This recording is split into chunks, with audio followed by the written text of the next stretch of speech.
আমরা আজকে মহড়া দিতে আসিনি, অ্যাকচুয়ালি বাজারটাকে বুঝতে এসেছি। আমি গত 9 তারিখ জাপান সফর শেষে যখন দেশে ফিরি, তখন এয়ারপোর্টে আপনারা অনেকে ছিলেন। সেখানে একজন বন্ধু প্রশ্ন করেছিলেন, সাংবাদিক বন্ধু, যে বাজার অস্থির, মানুষের জীবন এখন অতিষ্ঠ হয়ে উঠেছে, আপনারা এই ব্যাপারে কি করবেন, কি বলবেন?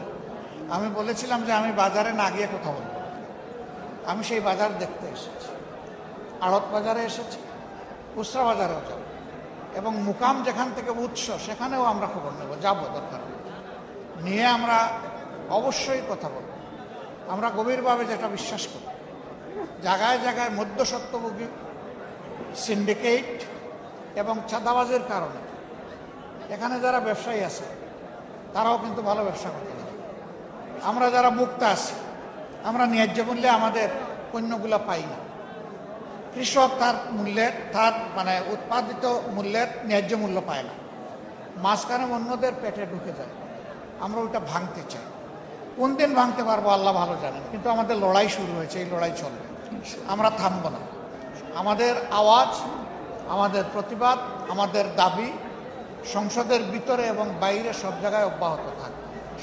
এটাও আমরা জানি, এই যে একটা বিশাল আড়ত মার্কেট আছে, এখানে যে দোকানগুলো আছে, দোকানগুলা স্বস্তিদায়কভাবে যারা ব্যবসা করে তারা পায় না। এখানেও দখলদারিত্ব আছে, এখানেও নীরব চাঁদাবাজি আছে, কিন্তু মুখ ফুটে কেউ কথা বলতে চায় না। সবার মুখ চেপে রাখা হয়েছে। কারা করে এই চাঁদাবাজি?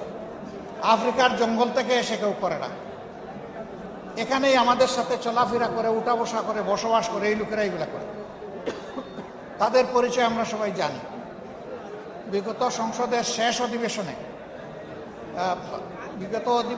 শেষ দিবসে আপনারা শুনেছেন, আমি পরিষ্কার বলেছি যে সংসদের 300 জন সদস্য যদি সিদ্ধান্ত নেয় যে বাংলাদেশে চাঁদাবাজি হবে না, তাহলে কেউ করার সাহস পাবে না।